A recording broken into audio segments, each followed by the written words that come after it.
திரு சுப்ரத்தினம், இப்ப பிரிந்திருந்த போது விழுந்த வாக்குகள் மீண்டும் இணையும் போது அதே வாக்குகள் கிடைக்கும் அப்படின்ற நம்பிக்கை ஏற்புடையதா, இல்ல கூடுதல் வாக்குகள் கிடைப்பதற்கான வாய்ப்பு இருக்கா? சார், இந்த நிகழ்ச்சி வணக்கம், அனைவருக்கும் வணக்கம். நிகழ்ச்சி ஆரம்பிக்கிற பொழுதே அண்ணன் கேசிபி அவர்கள் ஏற்கனவே மழை பெஞ்சு குழுகுலுன்னு இருக்கு, கிளுகிழுப்பான செய்தியோட ஆரம்பிச்சாரு. ஏதோ திரிஷா எனக்கு 18, ஷாம் உனக்கு 21 ஆரம்பிச்சாரு. பட் விஜய் அப்செட் ஆயிடக்கூடாது, அதுதான் என்னோட ஓப்பனிங் ரிமார்க்ஸ். இந்த மாதிரியான கருத்துக்களை ஏற்க முடியாது, நேரடியா நீங்க தலைப்புக்கு வந்துருங்க. அதாவது பிரிந்த பிறகு இணைகிறது என்பது இதயபூர்வமாக இணைந்திருக்கிறோமா என்பதுதான் கேள்வி. இணைப்பு என்பது என்ன, பிரிந்த சகோதரர்கள் கூட நண்பர்கள் கூட கட்டாயத்திற்காக இணைப்பது என்பது வேறு. உளப்பூர்வமாக உணர்வுபூர்வமாக இதயபூர்வமாக இணைகிறோமா என்பதில் தான் அதனுடைய நெட் ரிசல்ட் இருக்கும். எனவே அந்த வகையில் இப்படி இன்றைக்கு மிக கடந்த கால அரசியல் நிகழ்வுகள், தேர்தல் வெளிக்காட்டி இருக்கக்கூடிய அந்த ரிசல்ட்ஸ் எல்லாம் பார்த்தீங்கன்னா 2021 இரட்டை தலைமை இருந்த பொழுது அனைத்து இந்திய அண்ணா திராவிட முன்னேற்ற கழகத்தினுடைய வாக்கு சதவீதம் 34%. அமித்ஷா ஒரு வகையில் அவர் calculation was correct, அல்டிமேட்டிக் calculation was correct என்னவே. அதாவது ஒரு அதிமுகவுடைய ஓட்டு வங்கி 34%, 21 என்று அங்கே தெளிவாக சொல்லியிருக்கிறார். ஆனால் பாரதிய ஜனதா கட்சியினுடைய வாக்கு வங்கி 18 என்று அவர் இப்பொழுது குறிப்பிட்டிருப்பது தவறான ஒரு செய்தியாகும். அது என்னன்னா, அண்ணன் ஓபிஎஸ் அவர்கள் என்டிஏவிலிருந்து வெளியேறிய பிறகு பாரதிய ஜனதா கட்சியுடைய வாக்கு சதவீதம் 10% நீங்க அதிலிருந்து கழிச்சிருக்கணும். நீங்க எங்க கொண்டு போகணும்னா, திரு அண்ணாமலை அவர்கள் பாரதிய ஜனதா கட்சியுடைய தலைவராக பொறுப்பேற்கிறதுக்கு முன்னால் அதனுடைய வாக்கு சதவீதம் என்பது 2-4% தான். அதைத்தான் திரு அண்ணாமலை அவர்கள் தன்னுடைய தனிப்பட்ட தலைமைத்துவத்தின் காரணமாக 8% வரை உயர்த்திருக்கிறார். அதுதான் 2014 பாஜகவுடைய அண்ணாமலை ஐபிஎஸ் இருக்கும் போது பாஜக 2014 தமிழ்நாட்டில் என்டிஏ கூட்டணி அமைச்சாங்க. அப்ப அவங்களுடைய வாக்கு வங்கி 5.56. அப்ப 10% வாக்கு வங்கி, உங்களுடைய கணக்கு பிரகாரம் 10% வாக்கு வங்கி ஓபிஎஸ் ஆல வந்துச்சுன்னு சொல்றீங்களா பாஜகவுக்கு?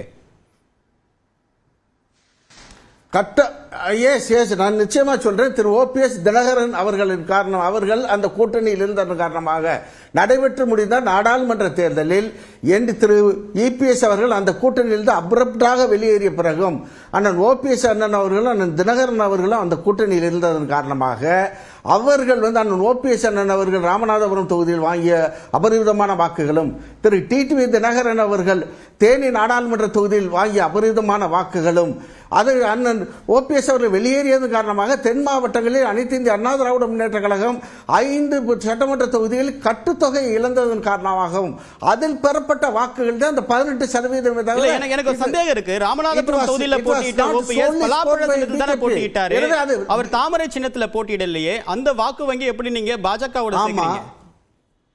இல்ல, கூட்டணி என்டிஏ கூட்டணியுடைய வாக்கு வங்கியாக அது சேர்க்கப்பட்டு பார்க்கப்பட்டு வருகிறது. அண்ணன் ஓபிஎஸ் அவர்கள் வாங்கிய வாக்கை என்டிஏ கூட்டணியுடைய வாக்காகத்தான் கால்குலேட் பண்ணி கொண்டு வந்துகிட்டு இருக்காங்க. அதை சேர்த்த 18. எனவே இன்றைக்கு அண்ணன் கேசிபி அவர்கள் சொன்னது போல சுப்ரத்தினம் தான் பதில் சொல்லணும்னு தெளிவாக சொன்னாரு. நான் இன்றைய நிலவரப்படி அண்ணன் ஓபிஎஸ் அவர்கள் என்டிஏவிலிருந்து வெளியேறிய அந்த அரசியல் நிலைப்பாட்டில் எந்தவித மாற்றமும் கிடையாது. அவர் அதில் மிக தெளிவாக இருக்கிறார். எனவே 18% என்பதை நீங்கள் குறைந்தபட்சம் 8% குறைத்துக் கொண்டு பிஜேபியுடைய வாக்கு வங்கி 8-10% அளவில் தான் வைத்து பார்க்க வேண்டும். எனவே Amit Shah arithmetic itself is wrong. இல்ல, இப்ப இருக்கக்கூடிய சூழலை விஜய் புதுசா கட்சி தொடங்கி இருக்காரு, முதல் முறையா தேர்தலை சந்திக்க போறாரு.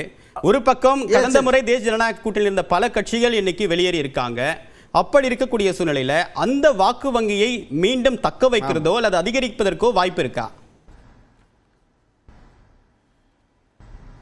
அதே சார், நீங்க திரு அண்ணன் இபிஎஸ் அவர்களோட நீங்க ஆரம்பத்தில் அறிமுக உரையில் சொன்னீங்க, மிக தெளிவா சொன்னீங்க.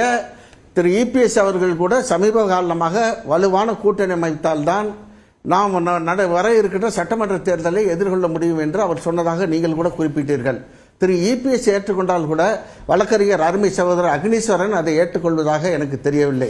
அவர் என்ன சொல்றாரு, இன்னைக்கே இப்படி இருக்கக்கூடிய நிலைமையிலேயே யாருமே இல்லாம இபிஎஸ் தான் அடுத்த தமிழ்நாட்டின் முதலமைச்சர், அவராகவே தன்னந்தனியாக, அது என்ன அரக்கத்தனமான திமுக, அந்த வார்த்தை தவறு திரு அக்னி அவர்களே. வலுவான திமுக, திராவிட முன்னேற்ற கழகத்தின் தலைமையில் அமைந்த வலுவான கூட்டணியை எதிர்கொள்வதற்கு நம்முடைய நெறியாளர் அவர்கள் சொன்னதை போல அனைத்து இந்திய அண்ணா திராவிட முன்னேற்ற கழகம் பிரிந்து கிடந்த சக்திகள்லாம் ஒன்றுபட வேண்டும். ஒன்றுபட்ட பிறகு அது மனங்களும் ஒன்றுபட வேண்டும். ஒன்றுபட்டு இணைந்து நாம் சந்தித்தால்தான் வலுவான திராவிட முன்னேற்ற கழக கூட்டணியை நாம் எதிர்கொள்ள முடியும். அதை விடுத்து ஏதோ இபிஎஸ் அவர்கள் திமுக கூட்டணி மேல, திமுக மேல மிகப்பெரிய அதிர்ச்சிகளை பேசுவது போல மக்கள் எல்லாம் சாலையில் அன்றாடு திரண்டு போய் வெகுஜன கிளர்ச்சி உருவாகி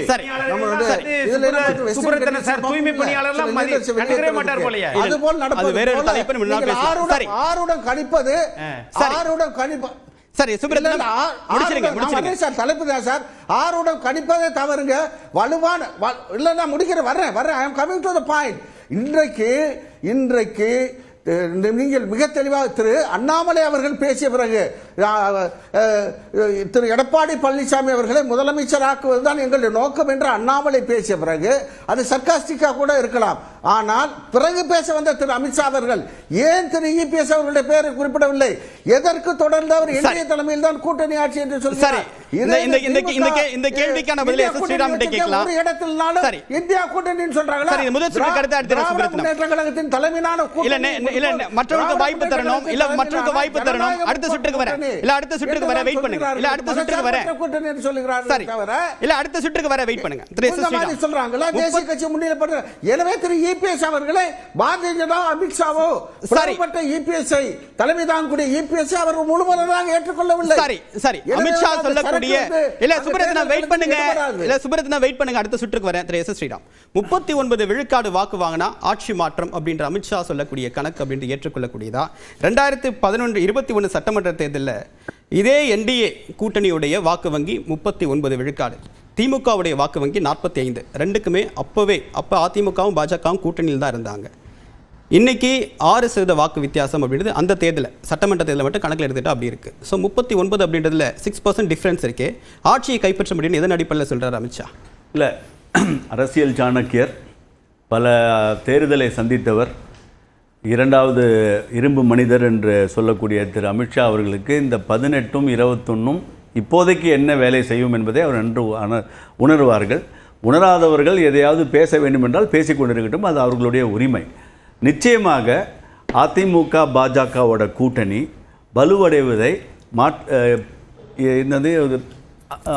ஒப்புக்கொள்ள முடியவில்லை. அதுதான் எங்கள் பிரச்சனையே. அதுதான் உடனே இந்த கூட்டணியை வைத்து குழப்பத்தை அமித்ஷா இப்படி சொல்கிறார்களே, திரு எடப்பாடி அவர்கள் அப்படி சொல்கிறார்களே, அனைவருக்கும் அவர்கள் உரிமை இருக்குது. உங்கள் இந்தி கூட்டணி இல்லை, தவறு. திமுக கூட்டணின்னு என்றும் சொன்னதில்லை. உங்களுக்கு வேணுங்கிற போது இந்தியா கூட்டணின்னு சொல்லிக்கிறீங்க, உங்களுக்கு வேணாங்கிற உங்களுக்கு எப்போ வேணுமோ அப்போ திமுக கூட்டணின்றீங்க. அங்கே இந்தி கூட்டணி தான். அங்கே ஒன்றும் திமுக தனித்து ஆட்சியை அமைக்க ஒரு காலம் செய்ததில்லை, செய்ய போவதும் இல்லை. திமுக போட்டியிட போவதில்லை. அது ஒரு கூட்டணியை நம்பி இருக்கக்கூடிய கட்சி, அதுவும் ஒரு கூட்டணி கட்சி தான். நம்ம மறுக்க வேண்டாம், அதை மறக்கவும் முடியாது. அந்த மாதிரி இருக்கும். திமுக மட்டும் இல்ல, அதிமுக பாஜக எல்லாருமே கூட்டணி நம்பிதான் இருக்காங்க. புதுசா வந்திருக்கக்கூடிய விஜயும் கூட்டணிக்கான அழைப்பு விடுத்துட்டு தான் இருக்காரு. சரி சொல்லுங்க. கட்சி ஆரம்பிச்சவர் கூட கொள்கை எதிரி பாஜகன்னு சொல்றாரு. அவர் கொள்கை யாருன்னு சொல்ல மாட்டேங்கிறாரு.